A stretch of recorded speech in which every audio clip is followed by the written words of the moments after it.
بسم اللہ الرحمن الرحیم۔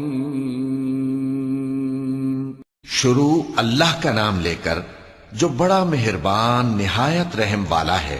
جو مخلوق آسمانوں اور زمین میں ہے اللہ کی تسبیح کرتی ہے اور وہ غالب ہے، حکمت والا ہے۔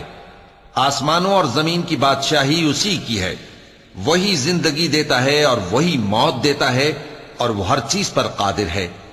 وہی اول اور وہی آخر، اور اپنی قدرتوں سے سب پر ظاہر اور پھر بھی پوشیدہ ہے، اور وہ ہر چیز کا خوب جاننے والا ہے۔ وہی ہے جس نے آسمانوں اور زمین کو 6 دن میں پیدا کیا، پھر عرش پر جلوہ افروز ہوا۔ جو چیز زمین میں داخل ہوتی اور جو اس سے نکلتی ہے، اور جو آسمان سے اترتی اور جو اس میں چڑھتی ہے، سب اس کو معلوم ہے۔ اور تم جہاں کہیں بھی ہو وہ تمہارے ساتھ ہوتا ہے، اور جو کچھ تم کرتے ہو اللہ اس کو دیکھ رہا ہے۔ آسمانوں اور زمین کی بادشاہی اسی کی ہے، اور سب معاملات اسی کی طرف رجوع ہوتے ہیں۔ وہی رات کو دن میں داخل کرتا اور دن کو رات میں داخل کرتا ہے، اور وہ دلوں کے بھیدوں تک سے واقف ہے۔ لوگوں، اللہ پر اور اس کے رسول صلی اللہ علیہ وآلہ وسلم پر ایمان لاؤ، اور جس مال میں اس نے تم کو اپنا نائب بنایا ہے اس میں سے خرچ کرو۔ اب جو لوگ تم میں سے ایمان لائے اور مال خرچ کرتے رہے ان کے لیے بڑا ثواب ہے۔ اور تم کیسے لوگ ہو کہ اللہ پر ایمان نہیں لاتے، حالانکہ اس کے پیغمبر صلی اللہ علیہ وآلہ وسلم تمہیں بلا رہے ہیں کہ اپنے پروردگار پر ایمان لاؤ، اور اگر تم کو یقین ہو تو وہ تم سے اس کا عہد بھی لے چکا ہے۔ وہی تو ہے جو اپنے بندے پر واضح آیتیں نازل فرماتا ہے تاکہ تم کو اندھیروں سے نکال کر روشنی میں لائے۔ بے شک اللہ تم پر نہایت شفقت کرنے والا ہے، مہربان ہے۔ اور تم کو کیا ہوا ہے کہ اللہ کے رستے میں خرچ نہیں کرتے، حالانکہ آسمانوں اور زمین کی وراثت اللہ ہی کی ہے۔ جس شخص نے تم میں سے فتح مکہ سے پہلے خرچ کیا اور جنگ کی، وہ اور جس نے یہ کام بعد میں کیے وہ برابر نہیں۔ ان کا درجہ ان لوگوں سے کہیں بڑھ کر ہے جنہوں نے بعد میں مال خرچ کیے اور کفار سے جنگ کی، اور اللہ نے سب سے ہی ثواب نیک کا وعدہ کیا ہے، اور جو کام تم کرتے ہو اللہ ان سے واقف ہے۔ کون ہے جو اللہ کو نیک نیتی سے قرض دے تو وہ اس کو کئی گنا ادا کرے گا، اور اس کے لیے عزت کا صلہ یعنی جنت ہے۔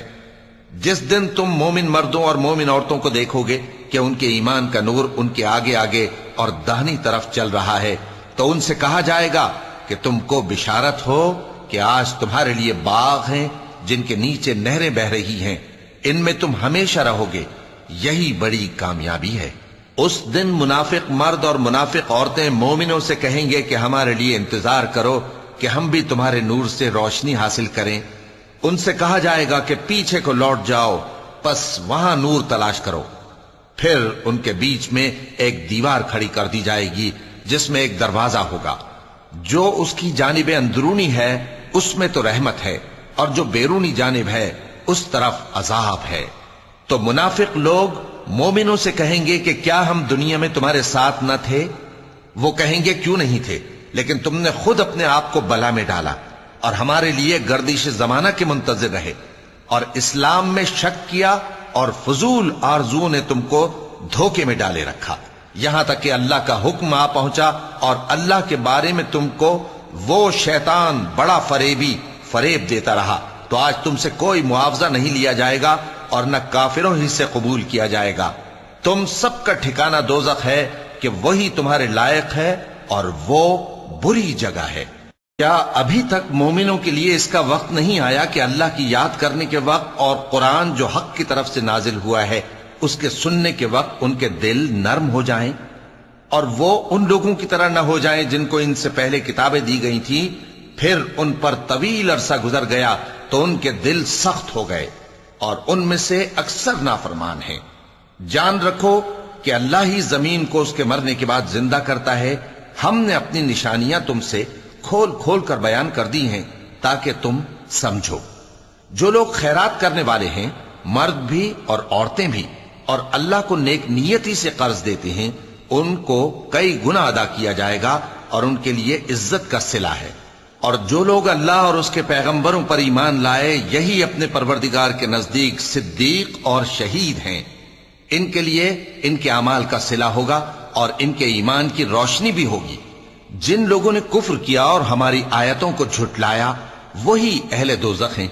جان رکھو کہ دنیا کی زندگی محض کھیل اور تماشا اور زینت و آرائش اور تمہارے آپس میں فخر و ستائش اور مال و اولاد کی ایک دوسرے سے زیادہ طلب و خواہش ہے۔ اس کی مثال ایسی ہے جیسے بارش کہ اس سے اگنے والی کھیتی کسانوں کو بھری لگتی ہے، پھر وہ کھیتی خوب زور پر آتی ہے، پھر اے دیکھنے والے تو اس کو دیکھتا ہے کہ پک کر زرد پڑ جاتی ہے، پھر چورا چورا ہو جاتی ہے۔ اور آخرت میں کافروں کے لیے عذاب شدید اور مومنوں کے لیے اللہ کی طرف سے بخشش اور خوشنودی ہے۔ اور دنیا کی زندگی تو دھوکے کا سامان ہے۔ بندو اپنے پروردگار کی بخشش کی طرف اور جنت کی طرف لپکو جس کا عرض آسمان اور زمین کے عرض کا سا ہے، اور وہ ان لوگوں کے لیے تیار کی گئی ہے جو اللہ پر اور اس کے پیغمبروں پر ایمان لائے ہیں۔ یہ اللہ کا فضل ہے، جسے چاہے عطا فرمائے، اور اللہ بڑے فضل کا مالک ہے۔ کوئی مصیبت زمین میں اور خود تم پر نہیں پڑتی مگر پیشتر اس کے کہ ہم اس کو پیدا کریں، ایک کتاب میں لکھی ہوئی ہوتی ہے، اور یہ کام اللہ کو آسان ہے۔ تاکہ جو فائدہ تمہیں حاصل نہ ہو سکا اس کا غم نہ کھایا کرو، اور جو تم کو اس نے دیا ہو اس پر اترایا نہ کرو۔ اور اللہ کسی اترانے اور شیخی بگاڑنے والے کو دوست نہیں رکھتا، جو خود بھی بخل کریں اور لوگوں کو بھی بخل سکھائیں۔ اور جو شخص روگردانی کرے تو اللہ بھی بے نیاز ہے، لائق حمد و ثنا ہے۔ ہم نے اپنے پیغمبروں کو کھلی نشانیاں دے کر بھیجا اور ان پر کتابیں نازل کی اور میزان عدل، تاکہ لوگ انصاف پر قائم رہیں۔ اور لوہا پیدا کیا کہ اس میں اسلحہ جنگ کے لحاظ سے زور بھی بہت ہے اور لوگوں کے لیے فائدے بھی ہیں، اور اس لیے کہ جو لوگ بن دیکھے اللہ اور اس کے پیغمبروں کی مدد کرتے ہیں اللہ ان کو معلوم کرے۔ بے شک اللہ زور آور ہے، غالب ہے۔ اور ہم نے نوح اور ابراہیم کو پیغمبر بنا کر بھیجا اور ان کی اولاد میں پیغمبری اور کتاب کے سلسلے کو وقتاً فوقتاً جاری رکھا، سو بعض تو ان میں سے ہدایت پر ہیں اور اکثر ان میں سے نافرمان ہیں۔ پھر ان کے پیچھے انہی کے قدموں پر اور پیغمبر بھیجے، اور ان کے پیچھے مریم کے بیٹے عیسیٰ کو بھیجا، اور ان کو انجیل عنایت کی، اور جن لوگوں نے ان کی پیروی کی ان کے دلوں میں شفقت اور مہربانی ڈال دی۔ اور ترک دنیا والی نئی بات تو خود انہوں نے نکال لی، ہم نے ان کو اس کا حکم نہیں دیا تھا، مگر انہوں نے اپنے خیال میں اللہ کی خوشنودی حاصل کرنے کے لیے آپ ہی ایسا کر لیا تھا، پھر جیسا اس کو نبھانا چاہیے تھا نبھا بھی نہ سکے۔ پس جو لوگ ان میں سے ایمان لائے ان کو ہم نے ان کا اجر دیا، اور ان میں بہت سے نافرمان ہیں۔ مومنو اللہ سے ڈرو اور اس کے پیغمبر پر ایمان لاؤ، وہ تمہیں اپنی رحمت سے دگنا اجر عطا فرمائے گا اور تمہارے لیے روشنی کر دے گا جس میں تم چلو گے، اور تم کو بخش دے گا، اور اللہ بخشنے والا ہے، مہربان ہے۔ یہ باتیں اس لیے بیان کی گئی ہیں کہ اہل کتاب جان لیں کہ وہ اللہ کے فضل پر کچھ بھی قدرت نہیں رکھتے، اور یہ کہ فضل اللہ ہی کے ہاتھ میں ہے، وہ جس کو چاہتا ہے دیتا ہے، اور اللہ بڑے فضل کا مالک ہے۔ صدق اللہ العظیم۔